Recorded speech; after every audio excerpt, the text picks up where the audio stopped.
géej gi amul jën. déedéet géej gi amul jën. géej bi dara amu ci mais buñ ko xoolee daal période la te aussi itam bateau yi dañ bëri. waaw géej gi moom boo ci taxawlee boo meetul bateau war la bés bu nekk. géej gi temps yi bëriwul jën de. fan yii moom gaal yi di ñuy waset jën bu sew rek la ñuy napp.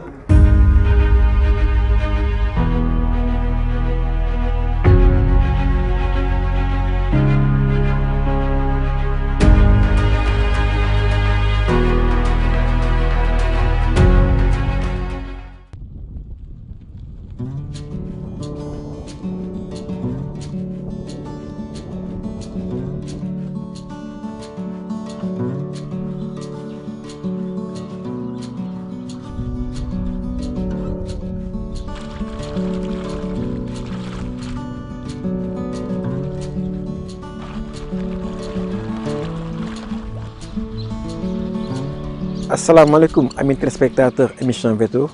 daleen ak jàmm tey nag ñu fas yéene waxtaan ak yéen ci wàllum jën nag bokk na ci habitude alimentaire sénégalais taamu nañ ko ci seen plat yu bëri jën boobu nag boo xoolee xawoon na jafe ci géej gi tey nag ñu war a ànd ak waa ANA wan leen jën boobu naka lañ koy amee yeneen pexe mooy yaar jën mën a nekk comme ni ñu yaree ginaar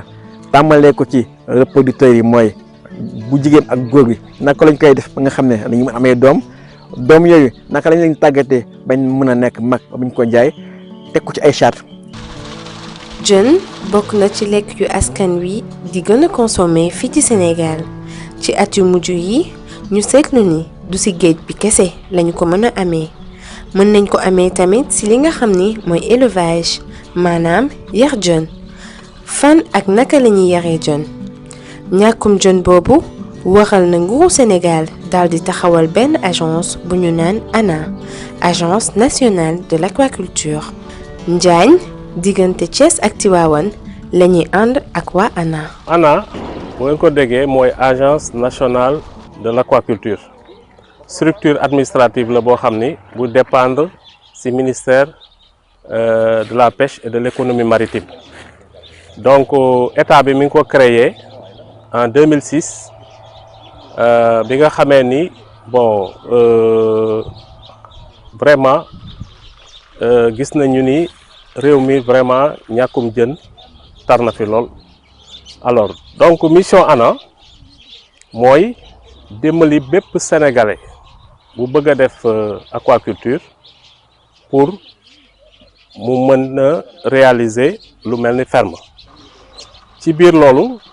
dinañu jàppale ki nga xam ne daf ko bëgg a def pour mu identifier site bi nga xam ni foofu lañ ko war a defee par exemple nga ñëw ni par exemple dama ko bëgg a def Richard Toll dinañu dem xool par exemple mbirum suuf si ndox mi nga xam ni foofu la ñu war a yore jën bi faisabilité bi daal ndax mën na nekk wala mënul nekk alors donc dinañ la dimbali aussi pour nga mën a élaborer ce projet. askan wi di gën a yokk jën yi di gën a wàññeeku ba doyatuñu. pisciculture nekk benn pexe boo xam ni mën na saafara ñàkkum jën boobu. aquaculture ci àdduna bi dañu seetlu que ni dafa di secteur buy jug ci kanam bu jëm ci kanam ndaxte population àdduna bi dafa yokku actuellement ay milliards la tey jii ci àdduna bi donc nit ñi aussi comme dañuy yokku jën yi ñu xool ci géej gi aussi jën yi dafa gën a wàññeeku donc il faut nit ñi wut ci ay alternatives mooy aquaculture mooy yarum luy dund ci jën yëpp ci géej yëpp. donc ci loolu dafa am lu ñuy wax pisciculture mooy yarum jën tey jii dañu nekk ci dëkk bu ñuy wax Njaañ donc ci ferme monsieur Sylla. Moussa Sène doon ingénieur de pêche et d'aquaculture sukkandiku ci xam-xamam jàngal ñu naka la ñuy sancee bërëb bi ñu ko war a defee. sooy démarrer pisciculture donc dafa am lu ñuy wax le choix du site choix bi dafa war a nekk un choix judicieux mooy waroo jël fu la neex ci tool bi rek nga def ko fa da nga war a xool partie bu mu méngool. donc soo xoolee tool bu ñu nekk nii partie bu gën a kawee la ñuy aj bassin yi parce que dañu bëgg soo ubbee vanne bi di évacuer ndox bi di yóbbu ndox bi dafa war a dem arroser ji tool yi nag ñoo gën a nekk ci partie bu suufee donc bassin yi loolu moo tax ñu aj leen ci kaw te dafa war a am pente bu mu respecté mooy 1% day tax yow da ngay drainer su ubbee vanne bi rek da ngay drainer ndox bi dem doo fa nekk di pousse pour ndox bi demal boppam donc loolu daf ci am solo. choix site bi dafa am solo parce que choix site bi ak construction bi dafa am impact sur résultat yi donc site bi boo koy choisir dafa war a nekk en hauteur ba nga xam ne ndox bi jógee ci bassin yi di dem alimenter sa kii culture maraîchère yi dina mën a ruisseler sans aucun problème donc choix site bi en même temps la construction parce que bu ñu fàttee ndox bi daa am doole donc bu ñu koy tabax na nekk vraiment du ciment boo xam ne dafay jàpp nga xam ne ak di béton nga xam ne du am benn impact ay fissures yoo xam ne dina mën a indi gàllankoor en cours d'élevage. bu weesoo bërëb bi ñu fekk fi ay bassin en béton armé ku wax aquaculture wax ndox moomu nag li koy indi di ko génnee mooy ay tuyaux ndax ndox mi laaj na ñu koy yeesal saa su ne. voilà donc aquaculture saa yoo ko déggee comme tool bi comme tur bi nu mu wuyoo mooy aquaculture bay ci biir ndox mooy dafa laaj ndox il faut nga am ndox bu doy pour nga def ko donc soo xoolee tool bi moom borom dafa def fi forage bu doy def fi château d'eau donc ci loolu maîtriser na ndox bi donc pour moom ba pare ndox bi dafa neex moom lu mu fi yar ay espèce d'eau douce la mooy espèce ndoxu neex bi donc moo tax moom ndoxam nu mu ko drainer dafa yomb day ubbi pompe solaire am rek mu indil ko ndox donc nu ñu concevoir bassin yi dañ leen di defal ay tuyaux d'alimentation moom nga gis nii ñoom la ñu connecté directement ci forage bi donc tuyaux yi ngay gis mooy alimenter bassin yëpp bassin boo gis ak dafa am tuyau d'alimentation soo gisee après tuyau d'alimentation bi dafa am tuyau d'évacuation mooy lii ngay gis fii soo ko ubbee rek da ngay gis ndox bi day génn su génnee ci ginnaaw am na mel ni canal bu fa nekk donc vanne bi ngay ubbi ndox bi drainé wu dem directement ci tool yi dem arrosé bi donc côté boobu conception bi noonu la donc bassin yi aussi bokkuñu am na bassin yoo xam ne dañu ndaw am na yu mag yi mooy pour yar jën yu mag yi yu ndaw yi mooy pour jën yu ndaw yi soo ko xoolee donc lii la ñuy wax bassin en béton armé bassin yi la yoo xamante ni donc dañ leen tabax ak ciment ak béton donc yoo xamante ni dimension bi hauteur bi ci kaw weesul 1m20 parce que ndox bi ba 90 centimètres mën nga ko duy ndox le reste da nga war a bàyyi au moins 30 centimètres yoo xamante ni du am ndox parce que jën bi su feesee del bassin bi jën bi mën na tëb génn ci bassin bi loolu moo ko waral. waaw soo xoolee ndox bi mi ngi dépendre ci ban façon jën nga bëgg a yar soo demee dëkk yu mel ni Casamance Sine Saloum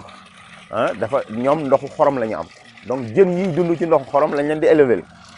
fii comme zone bi nii amuñu fii ci toolam bi eau douce moo fi nekk mooy ndox bi daf ko bëgg baye donc il faut mu nekk ndox mu neex dafa am espèce yi ci adapté wu donc ay xeetu jën yi ci adapté wu mooy tilapia poisson chat tilapia mooy waas poisson chat mooy yes dégg ngeen géeju yes te mu cher trop actuellement donc ci marché bi donc yooyu dafa bokk ci xeetu jën yi ñuy yar fii donc ci ndox mu neex bi. ndox bi am na solo top parce que dañuy wax doole jën ndox donc ndox bi c'est un élément fondamental vital pour l'investissement donc fii boo xoolee dañu am forage boo xam ne pompe moo koy alimenté en son tour mu alimenté bassin yi donc ndox boobu nag bu jugee ci bassin yi dafay dem ci alimenter les cultures maraîchères donc ici on peut dire que rien ne se perd rien ne se crée tout se transforme donc fii moom tout est utilisé et optimisé à 100% te ndox boobu nag dafa war a nekk ndox boo xam ne dafa méngoo ak jën bi ñu fiy yar donc jën bu nekk ak ndox bu muy soxla pour mën a nekk dans de très bonnes conditions. ndox bi nag bi nekk biir bassin bi laaj na ñu koy renouveler de manière périodique li gën mooy une semaine maximum lu néew 5 jours donc renouvellement boobu dina tax jën yi bu ñu fi nekkee am ndox boo xam ne dafay méngoo ak seen dundukaay. aquaculture boo koy démarrer il faut nga am géniteur yu baax géniteur mooy jën bu góor bi nga xam ne moom la ñuy booleeg jën yu jigéen yi pour ñu am ay jën yu ndaw. fii ci Tivaouane donc ñoom dañuy maîtriser cycle bi yëpp donc ñoom géniteurs yi ngeen di gis nii mooy jën yu mag yi ñuy boole bu góor beeg bu jigéen bi donc moom la ñuy njëkkee lii ay bassin de reproduction la 8 la yaa 4 fii ak 4 fële muy 8 bassins de reproduction donc moom la am fii ci tool bi te soo xoolee fii nii bassin boo xamante ni 20 mètres carrés la soo xoolee bu góor bi dañuy def 3 individus au mètre carré pour reproduction bi maximum dont un mâle et 3 femelles donc benn bu góor ak ñetti jigéen ñoom dañuy def chaque 2 semaines ñoom ñu ñëw contrôler poisson bi wàcce ndox bi contrôler xool ndax est-ce que doomu jën am na moom ngeen di gis ci panne bi tey ji panne bi genre walax njaanu jën yi ñoo ci nekk donc ñoom bu ñu wàccee bassin bi donc dañuy récolter donc larves yi mooy doomu jën bi donc bassin de reproduction yi chaque 2 semaines dañuy ubbi benn bassin xool contrôler yu jigéen yi ñoom ñooy log doom yi ça nen yi la ñuy njëkkee après nen yi nen yooyu dañuy toj nekk ay larve ay walax njaan la yoo xamante ni ñoom ñoo koy jural seen bopp donc bu jigéen bi nag moo koy faral di dugal ci biir làmmiñam loolu mooy particularité jën bi moo tax jën bu góor bi mooy gën a màgg que jën bu jigéen bi ci espèce bi waas reproduction bi dafa am exigence c'est-à-dire waroo jël jën bu ndaw nga koy reproduire da ngay tànn jën yu gën a gaaw a màgg fii jën yoo xamante ni ñoo gën a mag ñoo gën a am qualité génétique yu baax nga mën leen boole bokk na ci jën bu am au moins 200 grammes donc lu mu gën a ndaw da war na yegg 200 grammes lu mu gën a yées donc jëm kaw ba 500 grammes 400 grammes baax na soo ko boolee maintenant ñoom ñaar comme ni ma la ko waxee bu góor bi ak benn bu góor ak ñett yu jigéen nga boole leen donc yooyu ñooy vraiment lu ñuy wax sexe ratio. jën yi bu ñuy reproduire li ñuy log nen yi wala larves yi dañ ko war a récolte boobu nag bi ñu ko jëlee dañ koy transférer ci bassin boobu bassin bi larves yi nekk. am na nag exploitation yoo xam ne dañuy am li ñuy wax écloserie donc dañ jël directement nen bi toj ko def un sexage nga xam ne foofu danañ mën a xool yan jël la ñuy transférer foofu noonu fii nag bi ñu ko transférer foofu nag lu ñu war a saytu mooy xool ndox bi dafa war a set ba pare alimentation bi comme ay jën yu ndaw la wala jaan la aliment bi war na sew ba nga xam ne dina mën a dugg seen gémmiñ comme ça ñu mën tee jëriñoo. reproduction nag boo xoolee mooy cœur exploitation bi parce que lépp li dem après grossissement pré-grossissement fii lay juddoo donc war na nekk ci norme yoo xam ne day permettre une bonne reproduction mooy choix des géniteurs donc choix mâle yoo xam ne ak femelle yoo xam ne am nañ de bonne performance ba pare ak ci wàllum toppatoo bi di leen jox aliment boo xam ne c'est un aliment adapté ak wàllum oxygénation bi bu ñu xoolee ni jën yi ñu yéeg ci kaw nga xam ne soxla nañ oxygène ñu xool naka lañ koy defee ba nga xam ne du am benn gàllankoor sur sa poste de reproduction qui est important et déterminant pour la suite de la chaîne. waaw fii nii jën yi suñu jugee fële larves yi dañ leen di indi ci bassin yu gën a ndaw yi fii mooy les bassins de larviculture donc pour ñu déjà yu ndaw yooyu wala njaan yi ñoom la ñuy jéem a màggal ba ñu am au moins 5 grammes donc 5 grammes la ñuy viser ci bassin yi suñu yeggee 5 grammes te loolu au bout d'un mois 1 mois et demi maximum dañ fay yegg loolu mooy bassin yu ndaw yi ngay gis 2 4 6 8 10 soo xoolee presque 10 bassins la de larviculture. mortalité yi des fois sooy transférer jën yi indi ko fii stress boobu day tax jën yi des fois mu am ay quelques yu dee mais soo xoolee comme ni ma leen wax jënu tilapia bi nu muy jure waas bi nu muy jure dafa jéggi dayo donc ba tax na loolu di dee du ci dara ci ferme bi surtout soo amee lu toll ni 12 bassins de reproduction 8 à 12 soo ko amee donc doo am problème boobu mais war nga maîtriser def le tout ba maîtriser mortalité yooyu parce que plus nga maîtriser sa mortalité plus yow sa jën yi ngay am day bari nga mën a jaay sax yeneen fermiers yi nekk à côté larves yi ñoom ñu mën ko élever ñoom aussi mais pour maîtriser ko dafa laaj aussi ndox bi qualité ndox bi set soo xoolee bassin bi ak bii bokkul bii moo gën a set bii donc nii la war a mel warul salté trop te war nga di renouveler ndox bi donc waroo koy bàyyi une semaine te renouveler woo ndox bi war nga di xool aussi réellement ndax oxygène manqué wul donc su manqué nga ubbi vanne bi tuyau d'alimentation bi ndox bi ñëw nga évacuer tuuti loolu day tax jën bi tout le temps day am oxygène bu doy bu mu soxla. voilà fii nii soo xoolee c'est des bassins de grossissement fii bassin wu 50 mètres carrés la boo ci gis mooy 5 mètres fois 10 mètres muy 50 mètres carrés bassin boo gis fii loolu mooy bassin fu ñuy màggale jën yi. fii nag lu toll ci 24 bassins en béton armé de 50 mètres carrés ñoo ngi fii mu nekk ay bassins de grossissement maanaam fi ñuy màggee jën yi ñu ngi fi ñëwee 5 grammes jëm 10 grammes ci tolluwaay fii dinañ leen fi toppatoo ñeent ba juróomi weer ba ñu mat 300 ba 400 grammes ñu soog leen a mën a jaay. donc soo xoolee bassin boo gis donc mën na produire minimum 500 kilos par cycle donc soo xoolee 500 kilos 12 bassins yi da lay jox déjà 6 tonnes yeneen 12 bassins yi mu jox la 6 tonnes ça fait donc 12 tonnes par cycle donc su dee 2 cycles la def ci année bi da koy mën a jox 24 tonnes ci bassin de grossissement yi donc terewul bassin yi dañuy tourner des fois nga récolter bii nga toogaat mois prochain nga récolter bële loolu yeneen kii la donc soo xoolee affaire bi aussi grossissement bi dafa am exigence mooy oxygène bi mooy bassin yi war nga def le tout di respecter ni ngay ubbee ndox bi mu jox jën yi ndox en même temps aussi war nga respecter ni ngay évacuer ndox bi parce que ndox bi nu muy duggee loolu la war a génnee donc loolu dafa laaj formation bu ANA di defal producteurs yi donc loolu tout le temps dañ ciy insister.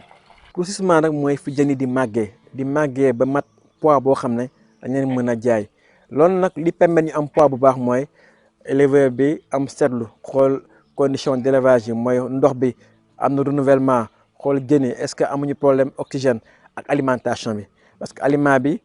comme ñoom li ñu fekk fii dafa war di flotter mooy un aliment extrudé parce que loolu dina tax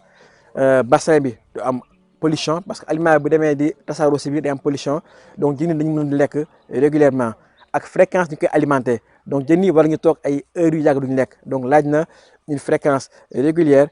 3 à 4 distributions par jour nga xam ne dina tax seen màgg jaar yoon nga xam ne à 4 mois dañuy am un poids idéal pour mën ko jëm à la commercialisation.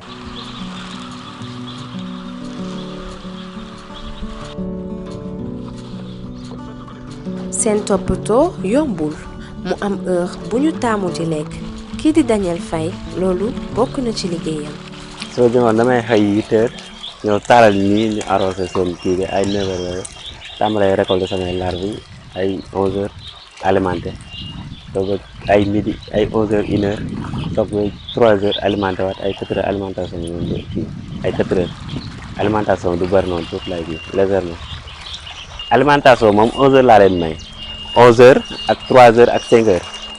5 heures moom légèrement rek laa leen di may comme ni may maye 11 heures noonu. lekk bi daf ko war a respecter ñetti yoon ba ñeenti yoon war nañ ko mën a lekk ci bés bi donc ñetti yoon yi day doy sëkk donc jën yi su gisee ni ñu ngi gën a lekk aussi suuruñu su ko neexee mu dolli tuuti mais loolu lépp da ci formation bi la nekk ci base bi donc il faut mu fi nekk tout le temps warul tëbal repas en même temps aussi alimentation ubbi vanne yi su xoolee nii gis na ni jën yaa ngi ci kaw di piper dafa war a ubbi ndox mi dugg pour oxygéner waat jën yi waruñu piper parce que suñu piper rek cela veut dire que piper mooy nga gis leen ci kaw ñuy ŋaang loolu day wane ni manque d'oxygène mi ngi commencé am dañ leen di calculer chaque jour lu ñu war a lekk te ration boobu warul nekk fii ba 4 mois yi même ration dafay évoluer mais évolution boobu chaque mois da nga war a def échantillonnage nga jël 100 poissons nga peser seen poids xam poids moyen bi nga réajusté waat ration bi réajusté waat mooy yokkaat ko parce que jën bi lu mu gën a màgg gën a soxla lu muy lekk donc da ngay départ bi mën nga di joxe bassin boo gis 3 kilos di nga dem ba fin bi di nga joxe bassin boo gis bootul benn saaku lëm par jour donc day fekk jën yi ñoom ñu toll nañ noo xamante ni vraiment ñu ngi waaj a nekk taayu récolte. ci wàllum lekk bi nag am na solo trop parce que poisson yi ñoom aliment bu ñuy bëgg mooy un aliment extrudé mooy aliment boo xam ne boo ko sànnee ci ndox bi dafay flotter te loolu boo xoolee Sénégal néew na fi trop dañ koy jéggaani ñaareel bi mooy aliment bi dafa war a riche en protéines parce que dañ koy def rakalu gerte rakalu soja def ci farine de poisson def ci huile de poisson loolu yëpp day permettre nga am aliment boo xam ne c'est un aliment complet riche en protéines léegi nag variation valeur énergétique yi ak protéines yi ngi dépendre ci stade de production bi donc boo demee ci reproduction bi dem ci laveur yi dem ci grossissement bu ci nekk lu mu soxla ci aliment en terme de valeur dañ koy jox aussi en terme de présentation parce que aliment larvaire yi moo gën tuuti que aliment grossissement donc loolu boo ko defee rek di nga am un bon management de l'activité aquacole. gannaaw ñoo ngi jëm ci wàllum consommation wergu yaramu jën yi nekk na ponk bu am solo ci yar wi Moussa Sène jën yi bu ñu feebaree naka ngeen di doxalee. donc ñun ci mbirum pisciculture au Sénégal ñun dañuy wax que ni dañuy bëgg a moytu utiliser antibiotique bëgguñu utiliser médicament ba tax na jën yi dañuy def le tout pour di lekk aliment bu sain donc dañu bëgguñu ñu utiliser antibiotique ba tax na on fait tout pour que bu ñu feebar donc foofu la ñuy gën a insister jën bu feebar on préfère ñu débarrasser wu ci moom que di ko faj di ko joxaat nit ñi. ci loolu dafa première chose mooy intensité de production bi mooy mètre carré boo gis nga bañ ci def ay junniy jën ñun on préfère def jën yu yemamaay ci par mètre carré comme ça jën bi am temps pour dund bu baax donc day tax maladie yi duñu favoriser wu mais soo defee jën yi nga koy intensifier comme Norvège ñoom nu ñuy def ak yeneen dëkk yi ñoom dañuy dem hyper intensif la ñuy def dañuy boole ay 1000 individus 2000 3000 par mètre carré donc ñun nag loolu on évite ça donc moo tax côté boobu ñun feebar sonaluñu mais temps seddaay am na benn feebar buy xaw a apparaître ci bassin en béton yi moom la ñuy wax saprolégnose feebar boobu mooy te loolu ni ñu koy traité xorom rek xorom da ngay wàcce ndox bassin bi jën yi nekk foofu après nga def xorom bu bëri ci bassin bi am na benn grammage bi ngay respecté su ko defee nga bàyyi leen fa 10 minutes 15 minutes xorom bi mooy traité directement saprolégnose bi donc maladie boobu rek lañ fi gis te temps seddaay rek lay am waaw amul benn vraiment lor ci doomu aadama yi parce que soo ko traité ak sel day set rek waaw ay tache blanche la rek fii mais du ci biir yaram bi mais ay tache blanche la mun na dem ba gumbaloo jën bi mais balaa nga fa yegg soo ko traité ak xorom bi rek day set rek. donc jën comme mala boo gis rek am na ci wàllu wér-gu-yaram ponk bu am solo donc fii ñoom lu ñu tàmm mooy la prévention mooy fagaru mooy biosécurité mooy fagaru donc mooy lépp loo xam ne day indi jàngoro dañ koy moytu mais nag ñoom a jàngoro commencé dugg rek solution bu ñu jël mooy éliminer ko éradiquer ko mais taxul nag bu amee maladie ci poisson yi am na garab yoo xam ne moom lañ ko jagleel yoo xam ne dina mën a indi vraiment saafara ci jàngoro yi yooyu boo xoolee dëkk yu mel ni ay Chine ay Norvège am na garab yoo xam ne à chaque maladie correspond un traitement yoo xam ne c'est vraiment efficace mais fii ñoom dañuy xool ni jën bi dem ci nit ki il veut que ce soit un poisson boo xam ne exempt des résidus de médicaments moo tax ñoom duñu traité lu am jàngoro rek dañ koy éliminer aar poisson bi yi fi des ba pare aar nit koy lekk. est-ce que ñoom ñuy def sexage séparé mâle yi ak femelle nga xam ne dañu ko adapté chaque régime alimentaire ou bien récolter d'abord les mâles après les femelles quoi. waaw soo xoolee ci pisciculture surtout pour espèce bi yar yu góor yi moo la ëppal avantage parce que ñoo gën a gaaw a màgg loolu moo waral li nga wax sexage di ci am donc yar ay góor kese ñu gën a gaaw a màgg nga jaay moo gën a amal solo pisciculteur bi ba tax na yow da nga war a def le tout alvin yi ngay def ci bassin bi nga war a fexe ba ñu nekk une population monosexe saa yoo ko déggee mooy population bu am benn sexe kese jën yu àndandoo nekk yu góor kese. am na ay techniques yu bees tax yoo xamante ni soo demee Richard Toll nga dem par exemple suñu écloserie bi nekk Kolda yooyu yëpp ñoom dañuy def sexage boobu dañuy utiliser benn hormone bu ñuy permettre ñu renverser sexe poisson bi au lieu ñu nekk ay jigéen donc dañuy nekk ñoom ñëpp ay yu góor gaaw a màgg. dañuy xàmmee bu góor beeg bu jigéen bi soo xoolee soo renverser biiru bi fu kii bi nekk sexe bi foofu la anus bi nekk su dee bu góor bi dafa am ñaari partie kese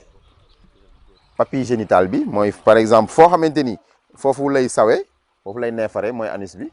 bokkul dara ak foo xamante ni foofu la sexe bi nekk su dee bu jigéen bi da ngay constater que ni day mel ni donc ñett la te alors que su dee bu góor bi da ngay gis ni day gudd tuuti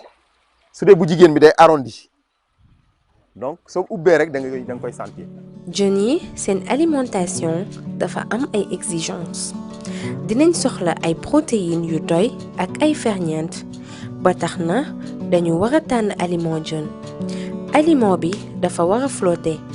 façon aliment boobu nag amagu fi waxal ñu koy importer. ñu ngi def ay recherche pour gën a améliorer aliment local bi parce que aliment local bi problème am rek mooy amuñu extrudeur yu doy extrudeur mooy machine bu ko tax aliment bi flotter mais composition yëpp ñu ngi ci biir donc aliment tilapia bi soo xoolee jën bu ndaw bi moo gën a laaj protéines yu bari lu muy gën a màgg protéine am donc mu gën ko mën a donc mën na néew tuuti ba mën na dégg ba 28% de protéines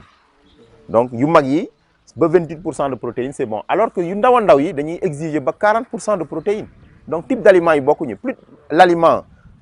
xont bi su lu mu gën a riche protéine mu gën a cher. jaay bi dafa am solo ndax mooy permettre distributeur bi am xaalis activité wam mën a dox. warul xaar ba jën yi màgg muy soog a ut client. jën bi su fi génnee su dee dafa am ku ko génnee dafa war a respecter lu ñuy wax chaîne de froid bi warul am rupture de chaîne de froid su fi génnee comme jën dafa yomba yàqu su dee dafay dem fu sori dafa laaj aussi kooku jënd glace gu doy ak ay glacières ak ay polystyrène caisse polystyrène ñu defal ko def ci glace bu doy moom mu yóbbu. ndax jën yi ñu fi yar dafa lewet ci bopp la am na dëkk yoo xamante ni tey jii loolu génne nañ ko seen bopp ni population yi jën yi jënu ndoxu lewet la mais jën bi lewetul donc du jën bu naqari wala jën bu non jën bu neex la loolu moom amul benn kii ku ko weddi mën nga ñëw fii nga jënd sa jën nga yóbbu sa kër nga toog nga xool ba. Sénégal am na potentiel bi nga xam ni aquaculture war na fi mën a développer bu baax ndax am na 700 kilomètres de côte bokkul dara ak eau de surface yi ñu am fleuve Casamance fleuve Sénégal fleuve Gambie ak Sine Saloum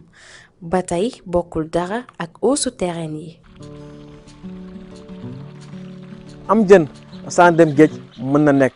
te boo xoolee jën bi ci wàllum géej gi dafa xaw a jafe léegi moom on est au niveau de la rarification des poissons issus de la pêche halieutique et waa jën boobu nag dafa war a tegu ci ay normes yoo xam ne boo demee ci ANA nañ la wax naka ngay def ba nga xam ne da nga mën am sa bassin élevé ko dans de bonnes conditions ba mën a jaay ko gën mën ci am profit je pense que lii buñ ko taxawee rek le Sénégal dina mën a autosuffisant en poisson ba pare ñu mën a noppal jën bi comme ça jën yi nekk ci géej gi mën a am une reproduction normale ñu leen jox di daje beneen émission Veto di leen remercier et bonne suite de programme.